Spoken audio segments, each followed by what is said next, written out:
While I was having dinner at my son's house, my neighbor called me with a trembling voice. "Are you home?" "No," I replied. "Then who is in your house right now?" he whispered. When I tried to leave my son's house to check on my own house, my son forbade me to do so and laughed loudly. You won't believe what he was hiding. Before we continue, please subscribe to the channel and write in the comments what time it is where you are now. The door slammed against the kitchen wall with a crack that made me drop my coffee mug. Gary burst through without knocking, his leather jacket scraping against the doorframe as he stumbled forward. His bloodshot eyes darted around the room like a cornered animal's, and his trembling hands fumbled with the zipper of that worn jacket he'd owned for 15 years. "Dad, I need money." The words tumbled out before he'd even caught his breath. 25,000. Tonight. I set down my half-empty mug next to the scattered mail on the kitchen table, keeping my weathered hands steady despite the shock. The evening light streaming through the window behind me cast long shadows across his disheveled face. His shirt was wrinkled, untucked, and there were dark circles under his eyes that hadn't been there last month. 25,000? I crossed my arms over my chest, feeling the familiar weight of disappointment settle in my stomach. "What kind of trouble are you in now, son?" Gary began pacing, his boots clicking against the hardwood floor in an erratic rhythm. He couldn't sit still, couldn't even look me in the eye. His fist cracked against the wooden table surface, making the salt shaker jump. "It's complicated, okay? Some business deal went wrong, and I need to make it right. Fast." "Business deal?" I kept my voice level, though my jaw tightened. "Or gambling debt?"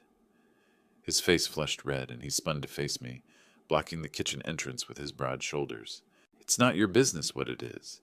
I just need the money, and I know you have it from selling the farm." "The farm?" 3 generations of Porter sweat and blood, sold last year to pay for my retirement. The money was supposed to last me through whatever years I had left, not disappear into some casino's coffers, because my 38-year-old son couldn't control himself. "Gary," I moved closer to him, noting how his hands shook when he thought I wasn't looking. "How much do you owe them?" "Them?" His voice cracked on the word. "I don't know what you're talking about." "The people who have you this scared. The ones who sent you here at 8 o'clock on a Friday night, looking like you haven't slept in a week." He ran his fingers through his greasy hair, leaving it sticking up at odd angles. "Dad, please, you don't understand. These aren't the kind of people who wait around for payment plans." I'd heard variations of this speech before. Last year it was 12,000 for a sure thing at the track. The year before, 8,000 for poker debts. Each time, Gary promised it would be the last time, that he'd learned his lesson, that he was done with gambling forever. "No, son." I straightened my shoulders and looked him directly in the eye. "Not this time." His face went white, then red again. "What do you mean, not this time? I'm your son." Which is exactly why I'm saying no. I walked to the sink, turning my back on him deliberately. "Every dollar I give you disappears into some slot machine or poker game. I won't enable this anymore." "Enable?" The word exploded from his lips like a curse. "I'm asking my father for help, and you call it enabling?" "I call it what it is." I turned around, gripping the edge of the counter. "You're 38 years old, Gary. When are you going to stop running to Daddy every time you make a mess of your life?" He stared at me for a long moment, his chest rising and falling rapidly. Then something cold crept into his expression, something I'd never seen before in my son's face. "You'll regret this, old man." His voice was barely above a whisper, but the menace in it made my blood run cold. "You think you're so high and mighty, sitting on all that farm money while your own son is in trouble. Well, maybe it's time someone taught you what real trouble looks like." Before I could respond, he turned and stalked toward the door, his boots heavy against the floor. The screen door banged shut behind him, and through the window I watched him climb into his battered pickup truck. The engine roared to life with a sound that rattled the kitchen windows. I stood in the doorway, watching his taillights disappear down the gravel road that led back to town. The sudden silence felt oppressive, broken only by the distant hum of cicadas and the settling sounds of the old house around me. I spent the weekend avoiding the kitchen where Friday's confrontation had taken place, keeping myself busy with yard work and small repairs around the house. Every time I walked past that doorway, I could still hear Gary's voice. "You'll regret this, old man." The threat echoed in my mind as I raked leaves and checked the fence line twice, trying not to think about the cold look in my son's eyes. Monday morning found me in my favorite armchair in the living room, nursing a cup of coffee that was growing cold on the side table. The old rotary phone on its wooden stand began ringing at exactly 10:15, its shrill tone cutting through the quiet house like a blade. "Hello? Dad?" Gary's voice sounded different, warmer, almost cheerful. The harsh edge from Friday night had been replaced by something that reminded me of the boy he used to be. "Hey, I wanted to call and apologize for the other night. I was way out of line." I paused, raising my eyebrows at no one in particular. In 38 years, Gary had never called to apologize for anything without being prompted. My grip on the phone receiver tightened. "Really? This is unexpected." I know." He laughed, but it sounded forced, like he was reading from a script he'd memorized. "I've been thinking a lot about what you said, and you're absolutely right. I can't keep coming to you every time I mess up. It's not fair to you." I glanced at the family photos on the mantel, pictures of Gary as a child, back when his biggest worry was whether he'd caught enough fireflies for his jar. Those days felt like a lifetime ago. "We've been through this many times, son. This time will be different, I promise." The enthusiasm in his voice was almost convincing. "Actually, that's why I'm calling. Hetty and I want to have you over for dinner Wednesday night. She's making that pot roast you like, with the little potatoes. We thought it might be nice to spend some time together as a family." Hetty's pot roast was indeed excellent, and I found myself considering the offer despite my better judgment. Maybe his wife's influence was finally starting to show. She'd always been the steadier one in their marriage, the voice of reason when Gary's impulses got the better of him. "Wednesday night," I repeated, reaching for a pen from the drawer in the side table. "What time?" 6:30. We're at 142 Maple Street now. We moved last month. Remember, I told you about the new place." He hadn't told me about any new place, but I didn't correct him. "It's the blue house with the white shutters, right across from the elementary school." I wrote down the address on a napkin, noting how quickly he rattled off the details. Most people pause when giving directions to their own home, visualizing the route or double-checking house numbers in their mind. Gary spoke like he was reading from a piece of paper. "Hetty's really excited about having you over," he continued. "She keeps talking about how we need to be a real family again. You know how she is about family dinners and traditions." That much was true. Hetty had always been the one to organize holiday gatherings and birthday celebrations, usually over Gary's protests that such things were too much trouble. It was one of the things I genuinely liked about my daughter-in-law. "Well," I said slowly, staring at the address I'd written, "I suppose I could come by." "Great. That's just great, Dad. We'll see you Wednesday at 6:30. And Dad, thanks for giving me another chance. I know I don't deserve it, but I'm grateful." The line went dead before I could respond. I sat there holding the phone, listening to the dial tone and staring at the napkin in my other hand. Something about the conversation felt rehearsed, like Gary had practiced every word before dialing my number. But then again, maybe that wasn't such a bad thing. Maybe he'd finally realized he needed to put real effort into rebuilding our relationship. Maybe Hetty had convinced him to swallow his pride and make things right. I hung up the phone and looked at the address again. 142 Maple Street. The paper felt light in my fingers, but somehow the weight of the decision pressed down on my chest like a stone. The evening news droned in the background as I picked at my dinner, Gary's invitation weighing on my mind like an anchor. Every few minutes, my eyes drifted to the napkin on the coffee table where I'd written the address. 142 Maple Street. Even after I'd turned off the television and made my rounds through the house, checking locks with more care than usual, those numbers followed me. By 10 o'clock, I found myself lying on my bed, fully dressed except for my shoes, staring at the ceiling fan as it cast shifting shadows across the walls. The digital clock on my nightstand glowed green in the darkness. 10:47, then 11:23, then 11:58. Sleep wouldn't come. Every time I closed my eyes, I saw Gary's face from Friday night. Not the apologetic voice from today's phone call, but the cold stranger who'd threatened me in my own kitchen. The son I'd raised would never have looked at me that way. But then again, The son I'd raised wouldn't have needed $25,000 from loan sharks either. I thought about the last time Gary had called me from a casino, 2 in the morning, his words slurred from whatever he'd been drinking. "Dad, I need a ride home. My truck won't start." When I'd arrived, I'd found him stumbling around the parking lot, his wallet empty and his pride nowhere to be found. He'd slept in my passenger seat the entire drive home, snoring like the little boy who used to fall asleep during long car trips to visit his grandmother. The boy who'd spent summer afternoons in my garage, handing me tools and asking endless questions about engines and carburetors. The teenager who'd proudly shown me his first paycheck from the hardware store. The young man who'd promised to make something of himself, to be better than the small-town life he'd inherited. When had that boy disappeared? When had gambling become more important than family? More important than self-respect? I got up and walked to the window, looking down at the street where Gary's truck had peeled out 3 nights ago. The pavement was empty now, lit only by the single streetlight at the corner. Somewhere out there, my son was planning something. I could feel it in my bones the way I used to sense storms coming across the farmland. But maybe I was wrong. Maybe today's phone call had been genuine. Maybe Hetty really had convinced him to change, to make an effort at rebuilding what we'd lost.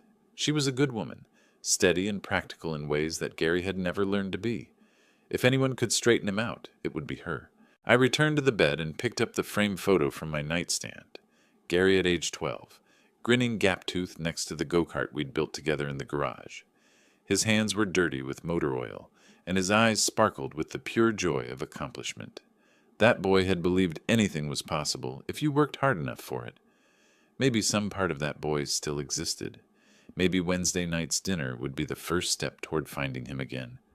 The clock read 12:34, when I finally felt my eyelids growing heavy. I clutched the photo against my chest and let myself drift toward sleep, though an uncomfortable feeling I couldn't quite name continued to gnaw at the edges of my consciousness. Tomorrow would bring whatever it brought. For now I had to try to trust that my son still existed somewhere inside the desperate man who'd stood in my kitchen demanding money. Sometimes you have to try. Sometimes trust is all a father has left. Tuesday morning found me standing at the kitchen sink with my coffee mug, staring out at the street through the window above the faucet. Sleep had been elusive after Monday night's phone call, my mind cycling between hope and skepticism like a broken record. Gary's voice had sounded so different, so earnest, but 38 years of watching my son had taught me to distinguish between genuine remorse and practiced performance. The unfamiliar truck caught my attention immediately. It sat parked where no vehicle usually belonged, across from Mrs. Henderson's mailbox, positioned with a clear view of my driveway. The morning dew still clung to its windshield, suggesting it had been there overnight. I'd noticed it yesterday evening when I'd stepped out to bring in the garbage cans, but assumed it belonged to someone visiting the neighborhood. Through the driver's side window, I could make out a figure hunched over the steering wheel.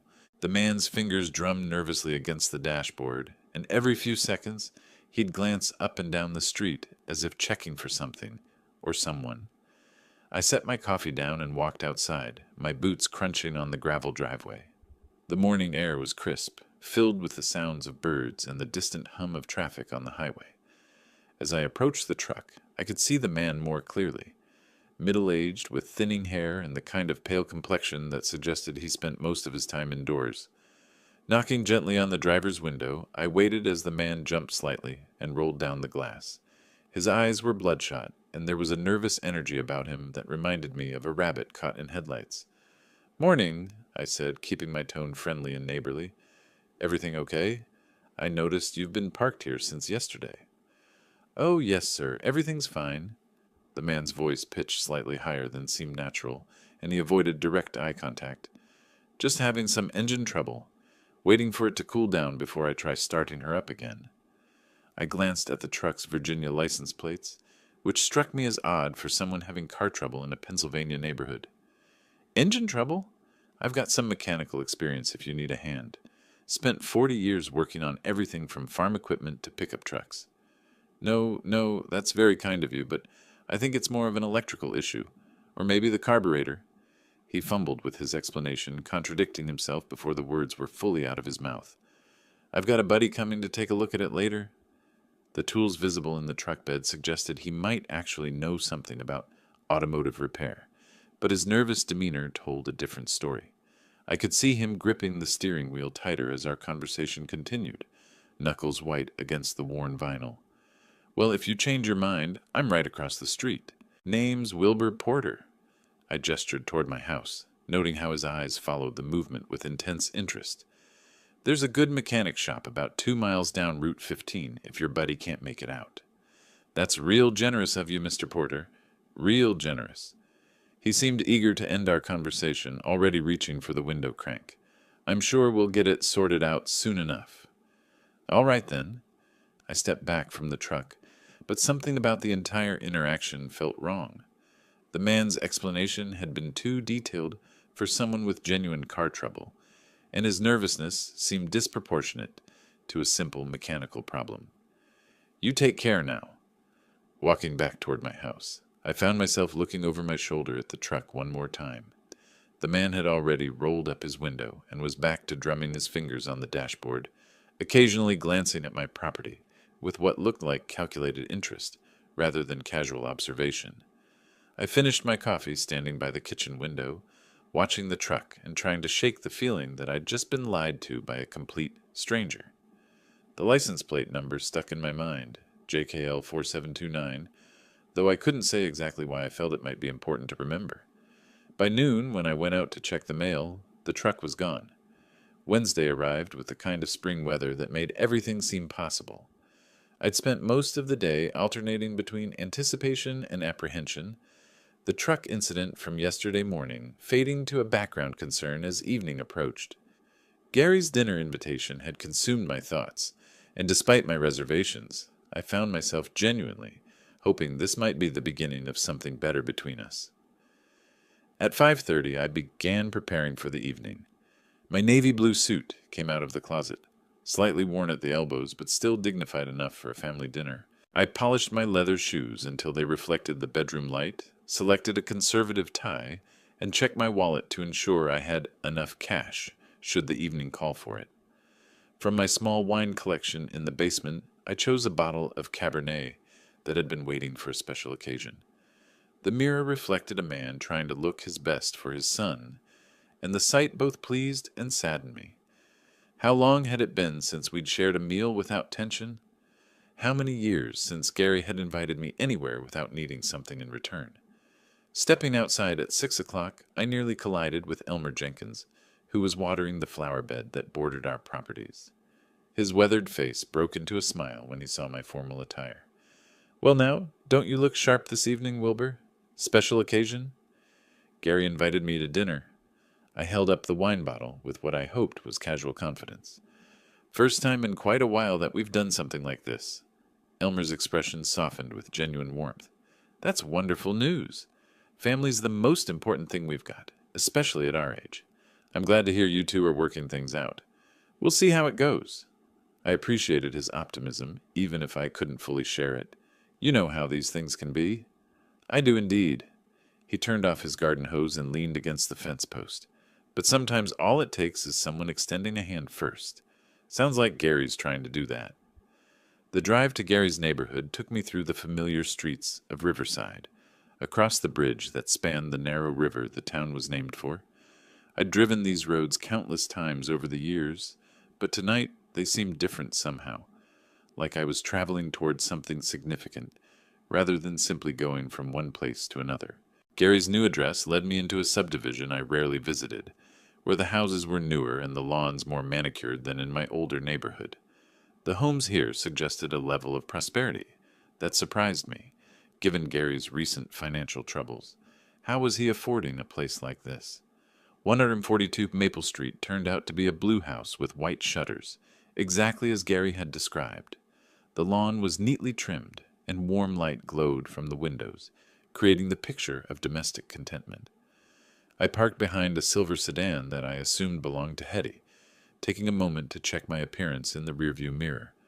The wine bottle felt heavier in my hand as I walked up the front path.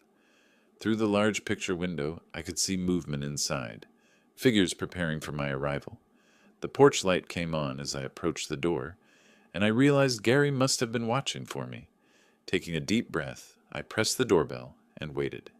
This was it, the moment when we'd discover whether my son's invitation had been genuine or just another performance in a long series of disappointments.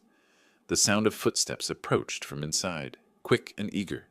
The door opened before the bell had finished chiming. Gary's smile was so wide it looked painful, stretching across his face with an intensity that immediately put me on guard.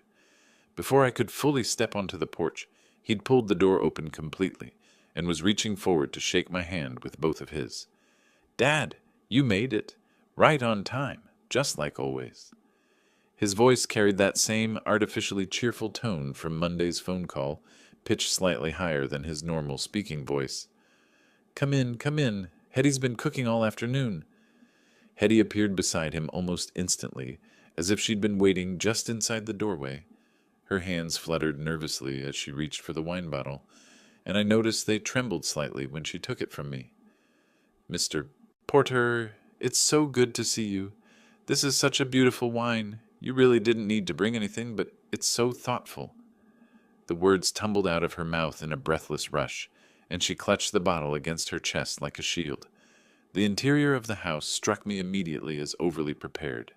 Every surface gleamed with fresh cleaning, and I could smell the lingering scent of furniture polish mixed with cooking aromas. Fresh flowers sat in a crystal vase on the coffee table, expensive-looking roses that seemed out of place in Gary's typically casual lifestyle. "Let me take your jacket, Dad." Gary was already behind me, helping me out of my suit coat with the kind of attentive service I'd never experienced from him before. "You look great, really sharp. That tie brings out your eyes." The dining room had been transformed into something resembling a magazine photograph. China plates I'd never seen before were arranged with mathematical precision, flanked by silverware that caught the light from multiple candles scattered across the table. The overall effect was beautiful, but it felt more like a stage set than a family dinner. "Gary tells me you haven't seen the house since we moved in," Hetty said, leading me toward the dining area. "We've done so much work on it. Gary's been incredibly handy with all the improvements." I followed her, noting how she avoided direct eye contact while speaking. Her movements were quick and efficient, but there was an underlying tension in the way she held her shoulders, as if she was bracing herself for something. The meal itself was impressive. Perfectly prepared steak, creamy mashed potatoes, and green beans that were still crisp. Everything was served on those unfamiliar china plates, and Gary made a show of opening my wine with a corkscrew that looked like it had been purchased specifically for the occasion. "A toast," Gary announced, raising his glass with theatrical flourish, "to second chances and family, to putting the past behind us and moving forward together."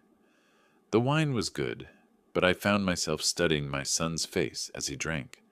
His eyes kept darting to his watch, quick glances that he probably thought I wouldn't notice. Each time he checked the time, his smile seemed to tighten slightly around the edges. "Tell me about your work, Gary." I cut into my steak, which was cooked exactly how I preferred it. "Things going better for you lately?" "Much better, Dad. Much better." He launched into a vague description of consulting work and new opportunities that sounded rehearsed and completely lacking in specifics. "I've really turned things around. Hetty can tell you. I'm a different person now." Hetty nodded enthusiastically, but her smile looked strained. "He's been working so hard, really dedicated to making positive changes." Her hands were busy throughout the conversation, constantly serving more food, refilling water glasses, and adjusting napkins that didn't need adjusting. The conversation felt choreographed, with both Gary and Hetty steering away from any topics that might lead to uncomfortable territory. When I asked about their finances or Gary's specific employment, the answers became even more evasive, filled with generalities and quick subject changes. "Remember when you taught me to change the oil in that old Buick?" Gary's laugh sounded forced as he launched into a carefully selected childhood memory. "I must have spilled more oil on the garage floor than actually made it into the engine." These shared recollections felt different from natural family reminiscing, too polished, too deliberately chosen to present Gary in the most favorable light possible. It was as if he'd prepared a mental list of safe positive memories to deploy whenever the conversation threatened to veer toward recent difficulties.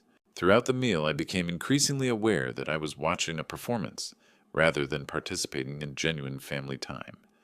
Both Gary and Hetty seemed to be working from a script, hitting predetermined emotional beats with the precision of actors who'd rehearsed their roles extensively. My phone rang as we were finishing the main course, its shrill tone cutting through Gary's story about potential business expansion opportunities. Both Gary and Hetty froze for a fraction of a second before Gary's expression shifted to forced casualness. "Go ahead and answer it, Dad. Don't mind us." But as I reached for the phone, I caught something in Gary's eyes, a flash of genuine panic that he couldn't quite hide behind his practiced smile. My phone's sharp ring sliced through the dinner conversation like a blade through silk. Gary's fork paused midway to his mouth, and Hetty's hands froze while reaching for the wine bottle. The sudden silence felt heavy, broken only by the continued ringing that seemed louder with each pulse. "Sorry, let me just check who this is." I reached into my jacket pocket, feeling the vibration against my fingers. The caller ID showed Elmer Jenkins, and I felt a small surge of warmth seeing my neighbor's name. "Go ahead and answer it, Dad. Don't mind us." Gary's voice carried that same artificial cheerfulness from earlier, but I caught something else underneath, a tightness that hadn't been there moments before. "Elmer, what can I do for you?" I stepped slightly away from the table, phone pressed to my ear, trying to maintain dinner etiquette while Gary and Hetty watched with expressions that seemed too carefully composed. "Wilbur, I hope I'm not interrupting anything important." Elmer's familiar gravelly voice came through clearly, tinged with concern. "I was just wondering, are you home tonight? I thought I saw your car in the driveway earlier, but now I'm not so sure." "No, I'm actually at Gary's place for dinner." "Why? Is everything okay?" The words felt strange in my mouth, and I noticed Gary gripping his wine glass tighter, knuckles whitening against the crystal. There was a pause on Elmer's end, and when he spoke again, his voice carried a note of alarm that made my stomach clench. "Wilbur, there are lights moving around inside your house. Not normal lights, flashlight beams, like someone searching through rooms. I've been watching for about 10 minutes now." The fork slipped from Gary's fingers, clattering against his plate with a sound that seemed to echo through the suddenly quiet dining room. Hetty's face had gone pale, and she was clutching the wine bottle like an anchor. "What do you mean, lights moving around?" My voice sounded distant to my own ears, as if someone else was speaking the words. "Are you certain?" "Dead certain. I was out checking my mailbox when I noticed them. First in your living room, then the kitchen. Now they're upstairs. Whoever it is, they're being systematic about it. Should I call the police?" The room around me seemed to tilt slightly, and I felt my free hand instinctively reach for my car keys in my pocket. "Yes, call the police. I'm coming home right now." "Be careful, Wilbur. I don't know if they're still inside or not. I'll keep watching from my window until you get here." I ended the call and looked up to find Gary and Hetty staring at me with expressions that would have been comical under different circumstances. Gary's mouth hung slightly open, and Hetty was still holding dishes she'd been clearing, frozen like a statue. "Someone's in my house," I announced, already moving toward where I'd left my jacket. "I need to get home right now." Gary's response came too quickly, his laughter pitched too high and too loud for the small dining room. "Oh, come on, Dad.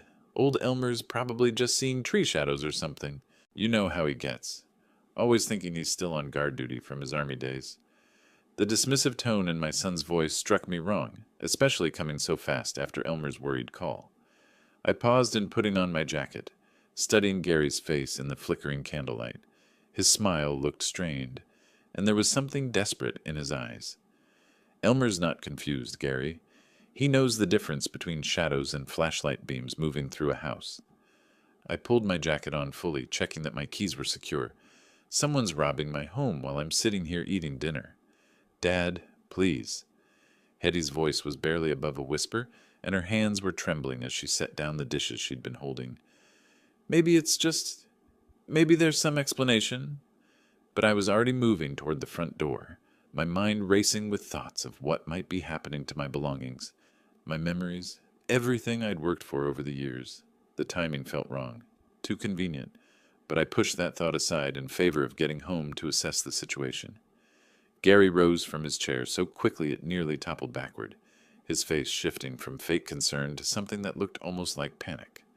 Gary's movement to block my path was swift but clumsy, his desperation finally breaking through the careful facade he'd maintained all evening. His hands came up in what might have been meant as a casual gesture, but his body language screamed panic. "Whoa, hold on there, Dad. You're getting all worked up over nothing." His laughter rang false in the small space, echoing off the walls with an edge of hysteria. "Elmer's 72 years old. The man probably can't see his own hand in front of his face at night." I stopped moving toward the door, not because Gary's words made sense, but because something in his tone reminded me of the boy who used to lie about broken windows and missing cookies. The same overeager explanations, the same desperate need to be believed, despite obvious evidence to the contrary. "Gary, move aside." I kept my voice level but firm. "Elmer's eyesight is fine, and he's not the type to call about shadows. Someone is in my house. Look, okay, maybe he did see something." Gary repositioned himself more squarely between me and the door, his hands now openly placed on my shoulders, in a gesture that felt more restraining than comforting. But think about it logically. If someone was really robbing houses, wouldn't they pick a time when people aren't having dinner? Wouldn't they case the place first to make sure nobody's around? The words hit me strangely, too specific and knowledgeable for someone trying to reassure a worried father. I looked up at my son's face and saw something I'd never seen before, the cold calculation of someone who knew exactly what was happening and was desperate to prevent me from discovering it. "How do you know they didn't case the place?" The question came out before I could stop it, and I watched Gary's expression flicker with something that might have been fear. "I don't. That's what criminals do, right? They plan these things out." His grip on my shoulders tightened, and I realized he was physically preventing me from moving forward. "Dad, please. Let's just finish dinner and then drive over together. I'll come with you to check everything out." Behind Gary, Hetty had gone completely still, a dish towel clutched in her white-knuckled hands. When our eyes met, she looked away immediately, but not before I caught the guilt written across her features as clearly as if she'd confessed aloud. "Get out of my way, son." The words came out harder than I'd intended, carrying decades of parental authority that Gary had always responded to as a child. "I'm going to check on my house, now." "Dad, you're being unreasonable. Think about this rationally." "Rationally?" I stepped closer to him, close enough to see the sweat beading on his forehead despite the cool evening air. "Rationally would be trusting my neighbor's word over the protests of a son who's lied to me more times than I can count." Gary's face flushed red, and for a moment I thought he might actually strike me. Instead, he moved even more directly into my path, using his size advantage to create a wall between me and the exit. "You're not going anywhere until we talk this through properly." His voice had dropped to a tone I'd never heard from him before. Cold, threatening, nothing like the desperate boy who'd sat in my kitchen 5 days ago begging for money. "Gary William Porter." I used his full name the way I had when he was a child and had crossed a line that demanded immediate correction. "You will step aside and let me leave this house right now." "Or what? You'll call the cops on your own son?" He was breathing heavily, and I could smell the wine on his breath, mixed with something that might have been fear. "You'll destroy our family over some old man's paranoid fantasies?" But even as he spoke, I saw his eyes dart to the front door, then to his watch, then to Hetty. The pattern was too specific to be casual anxiety. He was tracking time, measuring it against something else, something that required me to stay exactly where I was for a predetermined period. "It's not paranoid if someone's actually in my house, Gary." I took a step forward, testing his resolve. "And if you don't let me pass, I'm going to start wondering why my own son is so determined to keep me away from home on the exact night someone decides to rob it." The accusation hung in the air between us like poison gas, and I watched my son's face go through a series of micro-expressions. Shock, guilt, anger, and finally a desperate sort of resignation that told me everything I needed to know. Gary's hand shot forward and twisted the deadbolt with a sharp, metallic click that echoed through the hallway like a gunshot. The sound seemed to hang in the air between us, final and unmistakable in its meaning. He pocketed the key with deliberate slowness, his eyes never leaving mine. "You're not leaving, Dad. Not until we figure this out." The simple statement carried more menace than any threat he could have made. I stared at my son, this stranger wearing Gary's face, and felt something cold settle in my chest. The boy I'd raised was gone, replaced by someone capable of locking his own father in a house while accomplices ransacked the family home. "Gary!" My voice was steady, though my heart hammered against my ribs. "Unlock that door right now." "I can't do that." He leaned back against the door, arms crossed, no longer bothering to maintain even the pretense of concern. "Not until you calm down and listen to reason." Behind him, Hetty had pressed herself against the dining room wall, the dish towel still clutched in her hands. Her face showed the kind of horror that comes from watching someone you thought you knew transform into someone unrecognizable. "Listen to reason." I kept my voice calm, though every instinct screamed at me to force my way past him. "Son, you just locked me in your house against my will while someone robs mine. What possible reason could justify that? You don't understand the situation you're in." Gary's tone carried a warning that made my skin crawl. "There are people involved in this that you don't want to cross. People who don't forgive debts or accept excuses." The admission hit me like a physical blow.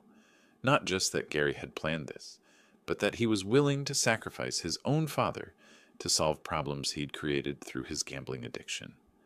I thought about the $25,000 he'd demanded, about the cold look in his eyes when I'd refused, about his promise that I'd regret my decision. "I need to use the bathroom," I said quietly. Gary's expression shifted to suspicion, but basic human decency, or perhaps the last remnants of his upbringing, prevented him from refusing outright. "Fine, but don't try anything stupid." The bathroom was at the back of the house, and I knew from previous visits that it had a window facing the backyard. As I closed the door behind me, I could hear Gary and Hetty talking in hushed, urgent voices in the hallway. Their words were indistinct, but the tone was pure panic. The window was older than I'd remembered, with a simple latch that opened easily despite years of paint buildup. The screen came away with minimal noise, and I found myself looking down at a drop of perhaps 6 feet into Hetty's flower bed. Not ideal for a 68-year-old man, but manageable if I was careful. Getting through the window required more flexibility than I'd possessed in years, but desperation provided both motivation and strength. I landed heavily in the soft earth of the garden, dirt staining my dinner clothes and small branches catching at my jacket. The impact sent a shock through my knees, but nothing felt broken. Behind me I could hear Gary's voice getting louder, more agitated. How long before he realized what had happened? How long before he discovered the open window and empty bathroom? My car sat in the driveway where I'd left it, keys still in my jacket pocket. The engine turned over smoothly, and I backed out of the driveway with careful precision, not wanting to alert the neighbors to anything unusual. It wasn't until I was several blocks away that I allowed myself to fully process what had just occurred. My own son had betrayed me, not just refused to help, not just lied or manipulated, but actively orchestrated a crime against me while pretending to offer reconciliation. The dinner, the apologies, Hetty's nervousness, all of it had been theater designed to keep me away from my house while it was being robbed. The drive back to my neighborhood passed in a blur of familiar streets and unfamiliar emotions. Anger, betrayal, and a deep sadness that felt like grief for the son I'd thought I knew. But underneath all of that was something else, a cold determination that Gary had inherited from me along with his mother's eyes and my stubborn streak. He'd made a mistake in letting me discover his plan, an even bigger mistake in underestimating what his old man was capable of when pushed too far. I'd spent 40 years working with my hands, solving problems and dealing with difficult people. My son was about to learn that some lessons come too late to do any good. As I turned onto my street, I could see police lights flashing in the distance, red and blue reflections dancing off the windows of neighboring houses. Elmer had kept his word and called the authorities. Now I needed to get home and find out exactly what my son and his accomplice had stolen from me. More importantly, I needed to decide what I was going to do about it. Red and blue lights painted my street in alternating colors as I turned the corner, my heart sinking as I realized the police cars were clustered directly in front of my house. The scene looked like something from a television drama. Multiple patrol vehicles, officers moving with purpose, and neighbors gathered at respectful distances, their faces reflecting the kind of morbid curiosity that comes with unexpected neighborhood excitement. I parked quickly behind the last police car and hurried toward my front door, where Officer Ted Miller was coordinating what appeared to be the tail end of an investigation. Through the rear window of one patrol car, I could see a slumped figure in handcuffs, head down in the universal posture of defeat.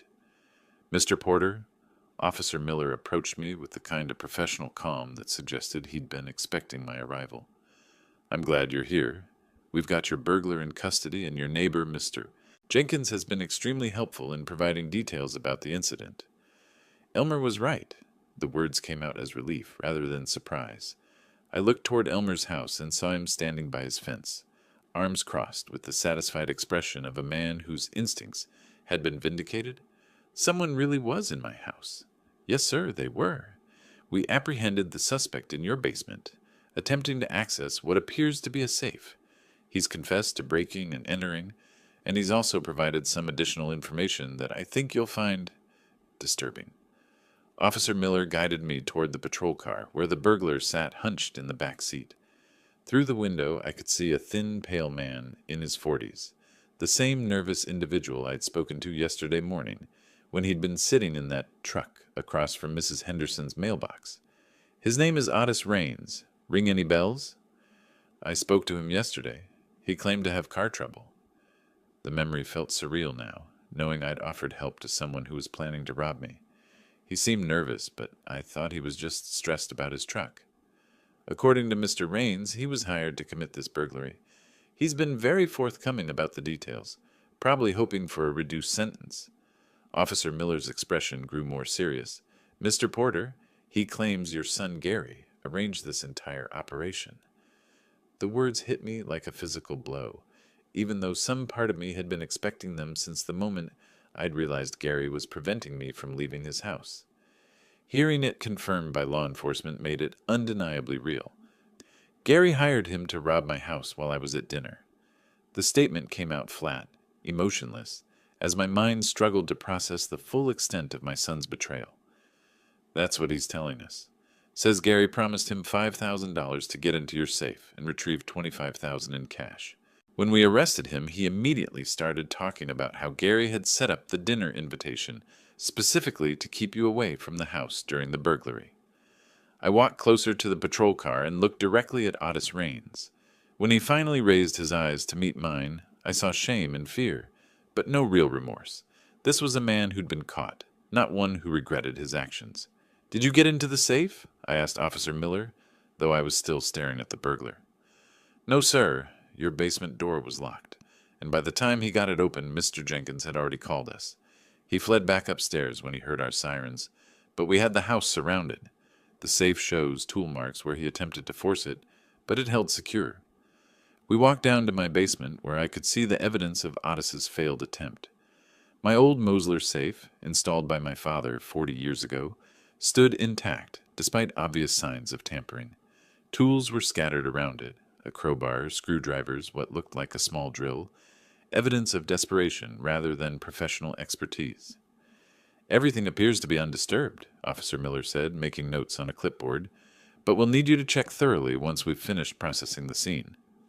Back outside, Elmer approached with the measured stride of a man who'd been proven absolutely right about something important. His handshake was firm, his eyes bright with the satisfaction of a job well done. "I told you that truck looked suspicious," he said, allowing himself a small smile. "Been watching that Raines character since Tuesday morning. Something about him just didn't sit right. Too nervous, too interested in your house specifically. You saved my life savings, Elmer, if you hadn't called when you did." I trailed off, not wanting to think about what $25,000 would have meant to my retirement security. Any neighbor would have done the same thing. But his pride was evident, and well-deserved. The important thing now is making sure this doesn't happen again, and making sure everyone involved faces appropriate consequences. Officer Miller approached us again, his expression grave. "Mr. Porter, we're heading to your son's house now to place him under arrest. Given Mr. Raines's confession and the evidence we've gathered, We have enough for charges of conspiracy to commit burglary, among other things. I need to ask, do you want to press full charges against your son? I looked back at my house, thinking about the violation of trust, the elaborate deception, the cold calculation required to rob your own father. Then I looked at Elmer, who'd risked his own safety to protect me and my property. Yes, the word came out hard and final. I want full charges pressed against Gary Porter and against anyone else involved in this conspiracy. The drive to Gary's neighborhood felt different this time, not the hopeful journey of a father seeking reconciliation, but the grim procession of justice finally catching up with deception. I followed the police convoy at a respectful distance, watching the red and blue lights reflect off house windows as we moved through the quiet streets of Riverside. Gary's house was blazing with lights when we arrived, every window illuminated as if he was trying to push back the darkness that was closing in around him. Through the large picture window, I could see frantic movement. Gary